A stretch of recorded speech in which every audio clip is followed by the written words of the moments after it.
Ang Banal na Sandata ni San Benito, Mga Himala at Laban sa Kadiliman, ay isang nobelang espiritual at esoteriko na sumusunod sa mga makapangyarihang hakbang ni San Benito ng Nursia.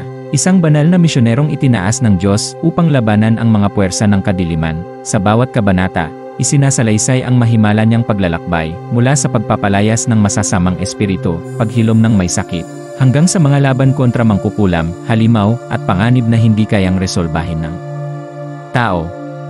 Sa tulong ng kanyang mga orasyon, panalangin, at ang banal na medalya ni San Benito, nasaksihan ng mga bayan ang liwanag ng pananampalataya na pumupuksa sa pinakamaitim na anino ng kasamaan.